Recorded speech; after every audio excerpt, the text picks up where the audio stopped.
Ladies and gentlemen, Senior Undersecretary Carlito Galvez Jr. and General Andres Centino have arrived.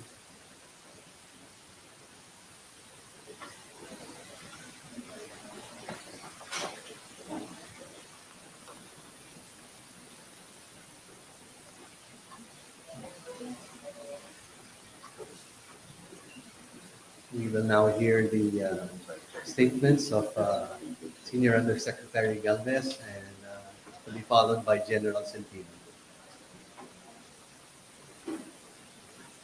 Good morning, ladies and gentlemen. This is to inform you that the President Ferdinand R. Marcos Jr. gave his instruction to me last night to suppress the criminal activities and impunity in the entire island of Negros and to give justice to the families and loved ones of those who were slain in the assassination of Governor Ruel Degamo and restore normalcy and confidence of our people in the area.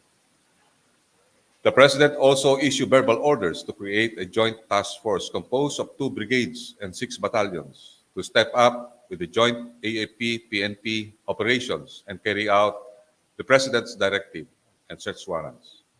Also, we have just deployed a 50-man specially trained, strong light reaction company. Kung alam niyo po yung light reaction company, they were involved in the Battle of Marawi. From the deployment of the Armed Forces of the Philippines to monitor the remaining suspects. As the President had said that we will give justice to the family. And sabi nga niya na for the suspects, you can run, but you cannot hide. We will find you. So with that, I will ask the Chief of Staff to make a statement on the operational aspect. Magandang hapon sa ating lahat. Once again, the Armed Forces of the Philippines expresses its grief over the death of Governor Degamo of Negros Oriental and the 8 other victims. And collectively, the AFP sends its sympathies to the bereaved families of those who died in the incident, and of course, the people of Negros Oriental. We condemn in the strongest terms this brutal act committed by the attackers. Since the day after the incident, our joint operations with the PNP have resulted in the arrest of some of the suspects. The arrested suspects are now in the custody of the PNP and the NBI. And the AFP will continue to work with the other agencies to arrest the remaining perpetrators so that justice will be served to the victims and their families. As mentioned by Secretary Galvez, to intensify and unify our efforts, the President has ordered the creation of a joint task force in order to suppress all forms of lawless violence and to restore peace and order in Negros Island as soon as possible. This joint task force, Negros, shall be composed of AP units based in the area and augmented by troops from outside of Negros. As mentioned earlier, we have already deployed an elite unit coming from Cotabato, and now they are in Negros to augment our forces there. The Joint Task Force will be headed by the commander of 3rd Infantry Division, Brigadier General Marion Sison, and he will be assisted by the 2 brigade commanders, Brigadier General Leo Peña and Colonel Edralin. They are brigade commanders having operational control over 6 battalions in the island. Be assured that the AFP, in collaboration with the PNP and other law enforcement agencies, will continue to protect the people and safeguard the peace and security in our communities. Thank you. Thank you. We are now ready to take questions. Please raise your hand to be acknowledged and mention your name and your media organization. Yes, please, the gentleman. Sir, good afternoon. Mark Gabriel po from Metro. Sir, kamusta po ba ang sitwasyon sa Negros? Bakit kinailangan na mag-create pa ng Joint Task Force? Gaano po kalaki yung threat pa sa ngayon?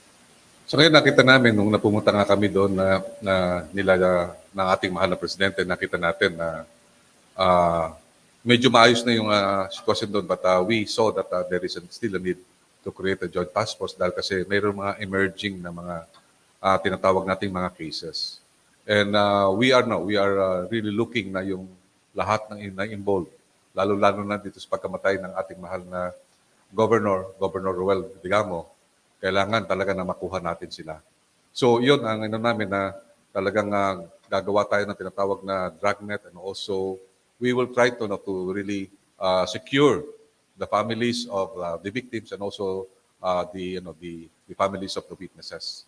So kailangan talaga natin yung ma-deploy yung mga forces so that talagang makuha natin lahat yung mga nakita natin na identified na suspects. So we are announcing that for those still fugitives na nakita natin na nahandun pa, na nagtatago, sumuko na kayo dahil kasi sinasabi nga namin na you have nothing to really hide. You can run, but talagang hahanapin namin kayo. And then sama-sama na po ang mga pwersa ng NBI at ang ating mga kapulisan, at may mga deployments din ginawa ang ating SILG.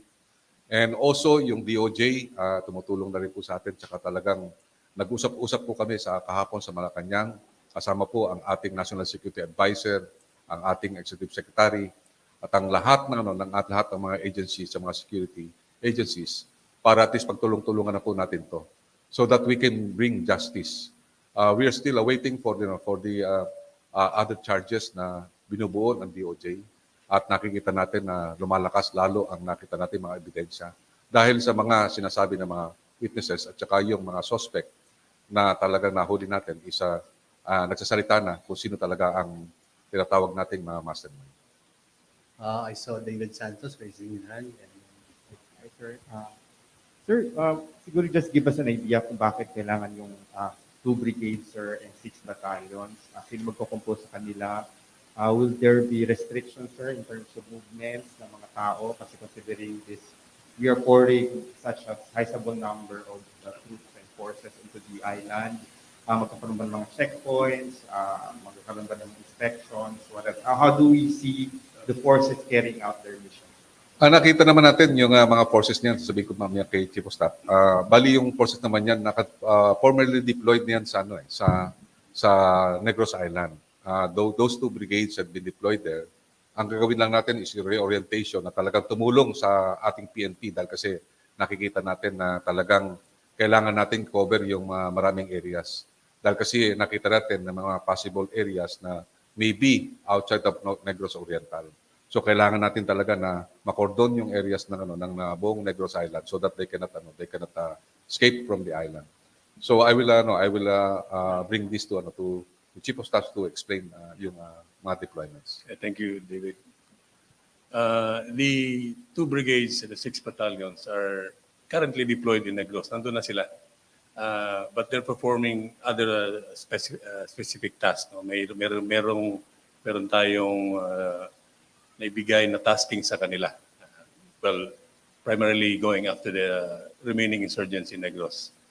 And we are creating the task force to make sure that the troops belonging to these units would know kung ano yung ibibigay pa natin na tasking, which is really to restore the confidence of the people in this part of Negros. So the creation of the task force would initiate the movement of our forces para magbawas tayo sa isang lugar at kung saan kailangan, if we need to establish checkpoints just to make sure that those perpetrators can get away from their known or their locations kung saan man sila ngayon, we will do that.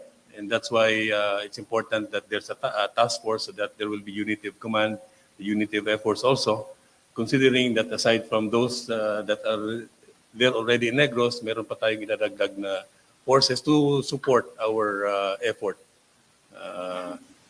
So that's basically the reason why we're creating the task force. Quick follow-up. clarify lang sir, nung ginanong ko, sir, there are emerging cases, sir. What do you mean by that, sir? Pag sabi ng emerging cases.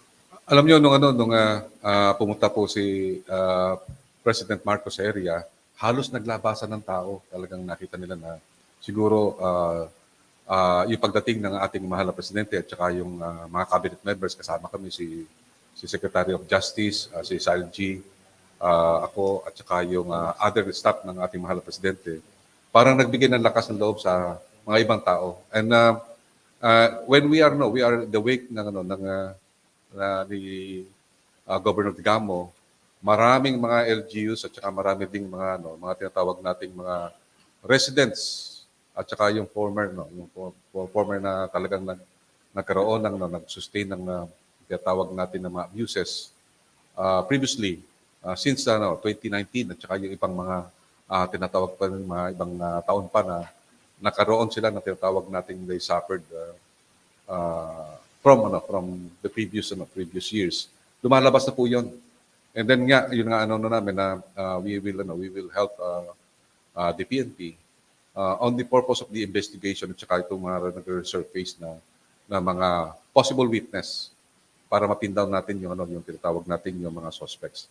Because the president wanted to really to completely eliminate the threat from the gun for hire that we saw that they've been existing in Negros Oriental for so long time.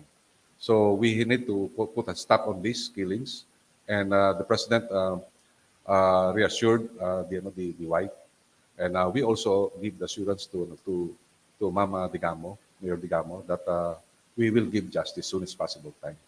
So yun, nakita namin na talagang yung pagdating ni Presidente, even nga yung convoy talagang nagminor pa kami, dahil kasi sa dami ng tao na gusto talagang makita ang pagdating ng ating mahal na Presidente. I have never seen any sa mga rallies na ganun kadaming tao ang lumabas. Meaning, I think parang gusto lang sabihin, enough is enough. Okay, we only have time for 2 very quick questions. All right, ladies first, and then. Sir, just a quick question po. With all these developments, is there a plan to declare a state of emergency perhaps for Montreal, Negros? Why do we need to deploy an anti-terrorism? Yung ginawa ni Presidente ay only a verbal order. Yung sinasabi natin, kung titingnan natin yung sa degree of tinatawag na graduation of event, hindi na pa natin masasabi na sa statement of emergency. Ito yung tinatawag na calling out powers ng ating mahal na Presidente to call on the armed forces to help the PNP solve the ongoing criminalities in Negros. So meaning makita natin mas mababa ito sa tinatawag nating state of lawlessness. Nung nagkakaroon kami ng mga discussions, ang propriety ng tinatawag natin na response, kailangan calibrated din. Hindi ito tinatawag nating overkill. So, ang maganda is yung ginawa nga na naging desisyon namin na mga kabinete sa Malacanang kahapon is yung tinatawag natin yung verbal order, which is, I think, nangyari yan kay President Erap when he have a verbal order for the Marines to be present during the spate of bombings during 2000. So, yun ang tinatawag namin na yung graduated response natin. And the President, this President approved our recommendation to have the verbal calling off the armed forces to help out solve this criminal case of the killing of Governor Digamo and the others, so that we can give justice as soon as possible time. Because that's the request of the families to the president, because all the families ng mga namatay doon nahandon during the wake of Governor Digamo. And he wanted to solve it immediately. That's why he called upon me last night, and he made order to solve this problem immediately, and at the same time to secure all the families of the victims. Unfortunately, that's all the time we have. We can help some. The Secretary has agreed to take your question. Hi, sir. Good morning. Mark Macalalan from DCWB. Sir, yung 2 Brigade at 6 Battalion, ilang personnel po yung kinukonsist nito? And also, meron ba tayong whereabouts na para doon pa sa mga suspect? How serious yung situation right now sa Negros Oriental para magbuo pa ng task force? Meron ba tayong private armies din na tinututukan?